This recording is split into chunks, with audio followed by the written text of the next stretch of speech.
Welcome back, everybody, to another episode of Bros Park. We got another weekly recap coming at you. We are doing My Dress Up Darling Season 2, Episode 4. As always, one of your hosts, Colin, joined by yours truly, Jeff. And let's just jump right into it. Today was a really good episode. I really enjoyed it. It was a great episode, and I don't know if maybe I'm just emotional, but it got me my feelings today. It got me in the feelings. And yeah, it got you in the feelings, even though half the episode wasn't even part of the show, you know? Dude, it's crazy that this anime really does just give you multiple anime to watch while you're on it. It's insane. And every time it cuts to a different anime, it's really good quality too. It's weird. The magical girl one was really good. It's so weird because I don't know. I've just never seen another anime do that, and it's super cool. But we're getting ahead of ourselves because, this one starts with, obviously, we have in very traditional anime and Japanese high school, got a school festival coming.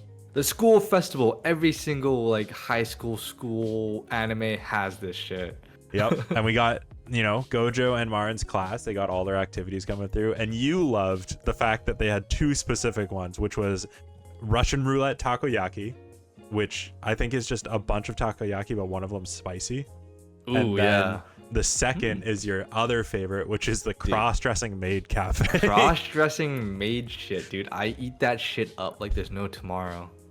So we got their activities, and the class is excited, and they get even more hype and excited when the teacher basically says there's points. If you are working overtime in the unallotted times, you subtract points, and we get rankings based on these points to the school classes. Yeah, so that makes the class super extra hyped. But then what gets them even more hyped is, of course, with school festivals, there's that beauty contest. Goddamn, that who's the hottest in the school. But then this school is kind of freaky, you know what I'm saying? Yeah, kind of freaky. They throw the curveball at us and they say, hey, if you're a girl, you gotta dress as a guy, and if you're a guy, you gotta dress as a girl. Sorry, I don't make the rules when they when they do. And you get extra points if you're a girl dressing up as a guy and you make the girl swoon. Mm-hmm. And if you're a guy, if you make the other guy swoon, you get bonus points. What? How does this work? Who's coming up with this criteria? It's the literal trap beauty pageant, and you know what? I'm fucking down for it, buddy. Fuck, hell yeah, dude. And of course, everyone wants Marin to do it. Even before they knew of the gender bend contest, they're like, Marin should do it. She's gonna look pretty in a dress. Yeah, of course. She's like whatever, But then as soon as she learned, you have to dress up as a guy. She's like, I get to cosplay at school. Fuck yeah, I'm all in. Yeah, she full sent at that point, and she was talking about how it's gonna be great, and she's cosplaying and all these things, and she turns and she's just like, Gojo-kun, you're gonna make the outfit, right? And everyone is like, why Gojo? What? That's weird. Yeah, well, when you really think about it, no one really knows her association with Gojo. It's the most popular girl in the school. It's directly referencing kind of the lamest guy, the most quietest guy. In class too. The self-inflicted loser status type vibe, because he doesn't talk to anyone. I don't think anyone thinks poorly of him. They just don't think anything of him, Yeah. And then when it's explained that he makes the costumes, everyone's like, oh shit, hey, that's pretty cool, nice. Yeah, that's sick. And I think the three guys and the two other girls that went karaokeing with them are in the class, so they kind of already know. And they were gassing Gojo up to class too, and it was nice to see that everybody didn't shit on him for that. They were like, oh, that's super cool, and that was it. That was it. Yeah, it's because he would think they would shit on him, but they're like, oh, right on, sweet, good job, nice, hopefully you make a good costume. But then the thing is, I was under the impression, I got kind of let down. I kind of misinterpreted the translation. I thought when they said a girl has to dress up a guy and a guy has to dress up as a girl, I thought it meant they were gonna be sending two people to the beauty contest. One of each. Yeah. So I was thinking dude, if Marin cosplays as a guy and Gojo cosplays as a girl, that'd be lit. But it's just Marin as a guy. I'm like, It is what it is. less exciting. I wanted to see Gojo because we saw him in that maid outfit one time, and I was like, I could see more of this, you know? Yeah, so everyone's like super excited about that, and then like when they asked like Marin, like, what are you gonna cosplay as? She's like, fucking Rei-sama from PrezHost, and like everyone was like, PrezHost, no way. And everyone's like, Gojo's like, why does everyone know about this? Yeah, and it is the fictional anime that we were talking about at the beginning of this, but it reminds me so much of Ouran High School Host Club, which is another anime, and it's just about, you know, a student council or a group in high school that do hosting on the side. And, you know, Marin says that she wants to dress up as Rei-sama, which is the student council president and also head #1 host at the local host club. And I would watch that anime, just straight up. I would just watch that anime if it was standalone. Yeah, she references the bento scene, and everyone's like, the bento scene? Oh my god.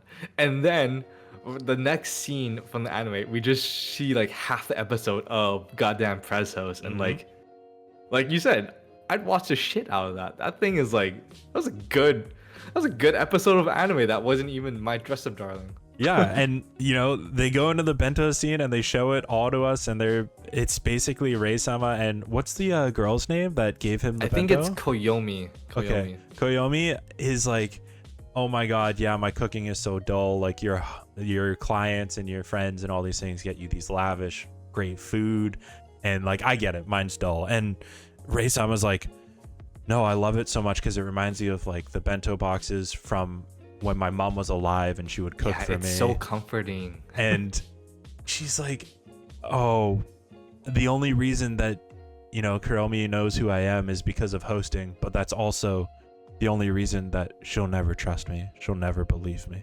I was like, oh shit. I was like, what the fuck? Why is this hitting so hard? Dude, the subplots go crazy. I was like, what? Like, this is so deep. Why?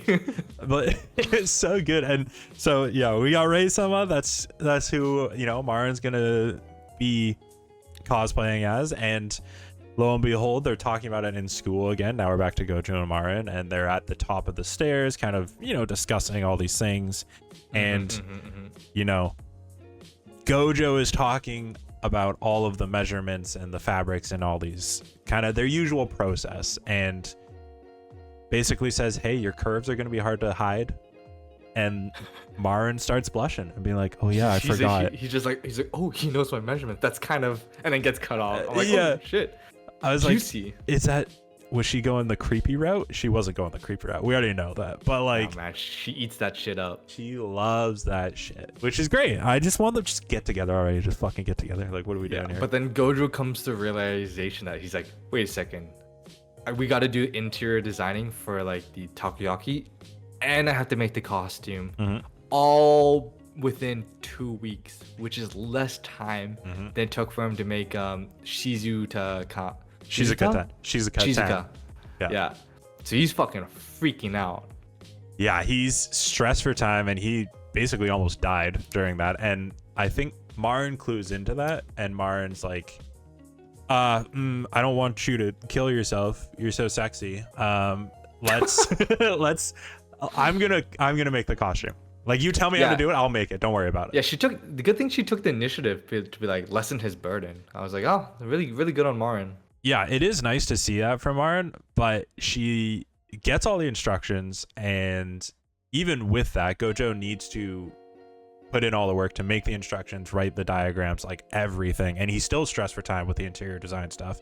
And Marin is also freaking out because she, like, that's the whole point, is she was never good at the whole sewing thing, right? Yeah, she sucks at this. But I love how Gojo was like, make sure you talk to Usami, the store clerk at the fabric place. Yep. And like, it was like a nice callback to Usami, because like we saw him like in the first season when like Gojo is like trying to make Shizuka-tan's outfit, and she shows him a picture of the maid outfit, and Usami's like, oh, what the hell? Times have changed, but you know, like, guys can dress however they want, because he thought Gojo was gonna wear that maid costume. Yep. And you know what? He was so accepting of it, more than Gojo's grandpa, who like broke his back because because he was so shocked. Sigma mindset right there. Sigma mindset. Dude, he would fit well in the high schools nowadays, all right? True. So we got Marin leaves the high school to go shopping, and Gojo then heads to meet with the rest of the class to talk about the interior design and do all the other work that he's also supposed to do. And he shows up at the class and opens the door, and everybody just fucking stares at him. They're like, they just stop. They're like, what the what fuck are you doing here, bro? Hey, what? And then he even hits the and then one person says, that's my line. Yeah, that's like Gojo's like nightmare. As soon as you enter the room and like everyone just stares at you like, why are you here, man? Yeah, and he's like, I'm here to help with the interior design. Like, I was told I had to. Like, what are you doing? And they're like, dude, you're supposed to be making the outfit. Like, we're not so deluded that that's not going to take a bit of time. Like, what are you doing here? Yeah, like, everyone's like that except that one guy. He's like, oh, you're here to help? Awesome, thanks, man. Yeah, his buddy's like, yo, you got to tell us when, like, you're overwhelmed with time. Because if not, this guy's going to take it at face value because he's a moron. And then he just hits the, like, sudden diss. It's like, what the fuck? Because that was the same guy who got Gojo to, like, clean up the class. Like, in the very first episode, which, indirectly led him to meet with Marin. And, we have this whole goddamn storyline because of him. So, respect to that guy, though. Yeah, respect to the idiot, and that's fine. And, we saw a lot of one-on-one kind of character development from Gojo in season 1, but it kind of feels like we're getting some more group character development, which is great. Yeah, I love that. I really love the character development to see from Gojo, and hopefully we see more of it because like everybody's so understanding. Like, dude, like we know that like making a costume will probably take a shit ton of time. So like, you don't have to like help us. No, like we're all here to help out, man. Yeah, and they're there to support each other and help, and that's great. And I think it's so nice to see that the thing that Gojo was so scared of, that everybody would think he's a loser and weird because he makes clothing or does the Hina dolls, is so turned around, and people are like, dude, no, we get that. Like, it's hard, it's cool, go. Like, what are you doing here, right? Yeah, it's really nice. I really like that. Like, kind of subverts our expectations, or like, subverts his expectation, because like he's always under the mindset that like he's weird, nobody would like his hobbies or anything. So it's like, it's really nice for him to come to that realization. Yeah, it is, and I love to see that, and I think that's the part that, like I said, got me in my feels. But then they're all like, oh yeah, where's Marin? Like, what's she doing? And he's like, she's shopping. She's shopping. Everyone's like, what are you doing? Why would you make her do that? She's gonna get the wrong shit, man. And it shows like a freaking collage of her doing everything wrong. Yeah, and they're like, do not leave her alone. You cannot trust her with this shit. And he's like, oh, okay. And he like runs after, and he hits the compate, like, fucking good luck, do your best. And he's like, I will not let you down. I wonder if that was the very first scene we saw of the episode. It showed him running. Like the very first thing we see in the episode shows him running. So I think that was it. I think it goes back to that for sure. And yeah, right. He calls Marin, is like, where are you? At this train station, and they meet up, and he's so happy to be there. Like, he's just happy to be shopping with Marin for this, which is great. I love that. So and that basically ends the episode, right? Yeah, I think that's it. We didn't get to see the school festival yet. That will be next episode. And, maybe your dreams will come true and Gojo has to get up on stage with Marin. Who knows? We don't know yet. The thing is, him and Koyomi have the goddamn same haircut in the bangs, like short bangs here. Like, it's like perfect. I think it would be. Hopefully we'll see it, but who knows? We'll get there on episode 5. All right. Yeah, true. So I think until then, drop us a like, let us know what you thought of the episode. Check out and subscribe. Check out all the other things that we are also reviewing on the 2025 anime list. And until then, have a great day, and we'll catch you on the next one. Peace, guys.